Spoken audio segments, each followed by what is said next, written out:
Yes, hope all of us are doing great. My name is Ernest, and this is Ernest Sciences and Mathematics TV channel. I'd like to give a thumbs up to our new members. Kindly feel welcome in the group and engage us in the comment section, and also subscribe to our channel so that we can be having a large community of members discussing various topics in mathematics, physics, chemistry, and biology. You can as well find us on social media and at Best Heritage Ernest TV or Ernest Sciences and Mathematics TV channel on YouTube respectively. So in this particular case, I'm going to look at the concept of transversals, and this is an aspect of geometry which is going to describe various aspects of lines and segments that we have already discussed in some of our videos. So in today's discussion, we're going to basically look at the concept of lines and some aspect of planes, and try to describe them, and therefore that is going to assist us in coming up with this specific aspect of transversals. So whenever we are trying to give the concept of perpendicular lines, I said that we can be able to describe two lines which are intersecting for line M and I are given as such. And if I give a second example for this, I'm going to request our members to pick in on this specific description.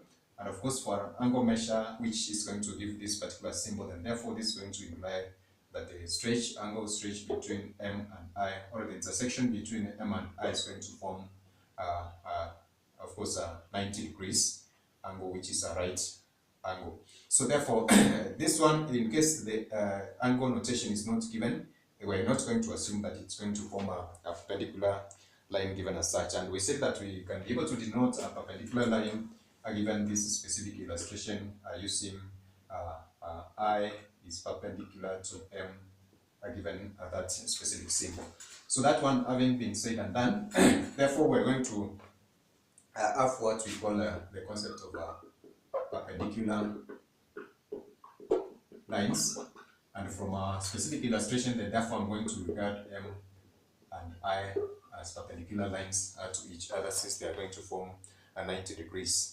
And then next we are going to look at the aspect of parallel lines, and we can describe parallel lines as lines which are in the same plane, and of course they are not intersecting. Therefore, if we describe this one as line I and M are going to be described as parallel lines. If of course these two lines are going to be in the same planes and never going to intersect one another. So therefore, I can be able to give this one as I is perpendicular using those two specific strokes to M given as such. So this one is perpendicular. This one is, of course, parallel lines given as such. So the next category of lines we are going to see is skew lines.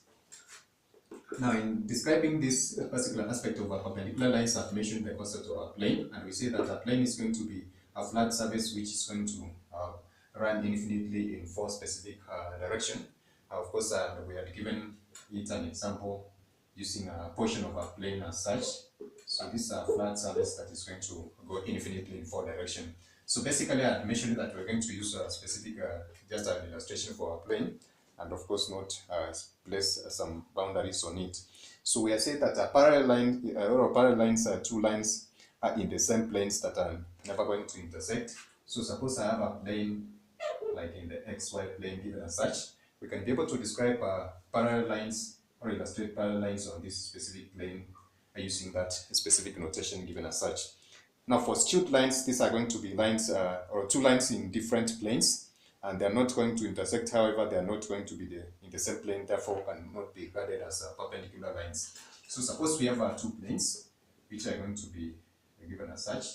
Just give this one for illustration purpose. So we have two planes which are given as such, and then we have a line that is running in this specific plane, and as well we can have another line that is going to run in this specific plane.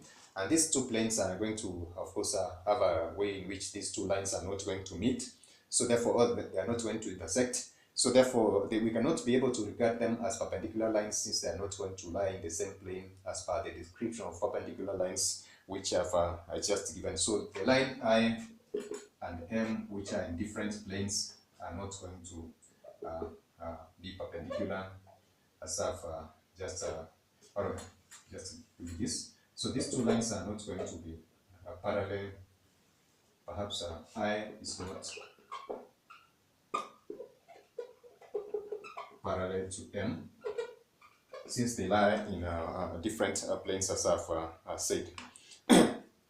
So suppose the line I and M are lines in the same plane, which are of course parallel lines. They might intersect or not, but if they are in the same plane, and then we have a third line that is going to, of course, cut them across. So I'm going to have an illustration of two lines that I'm going to give us.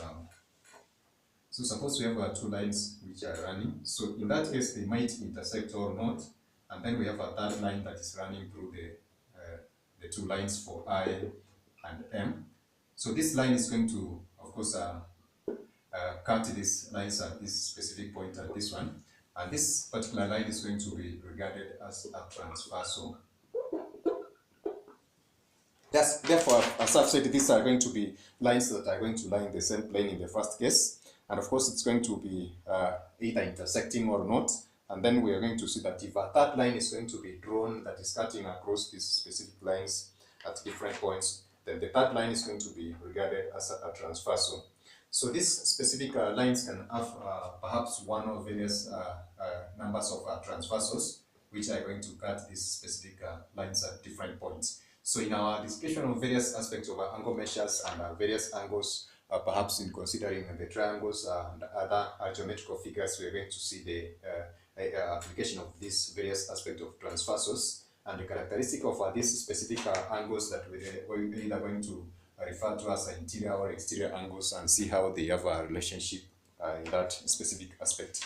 So therefore, whenever I'm going to mention the concept of a transversal, always remember that it's these are the line that is going to cut two lines which are going to lie in the same plane, and these lines may intersect or not, and of course we're going to see that these lines can have various numbers of transversals in that specific case. So catch us in our next video as we're going to look at the different aspects of geometry, and of course that is going to assist us in complementing the already discussions that we have done on the introductory parts and various aspects of geometry.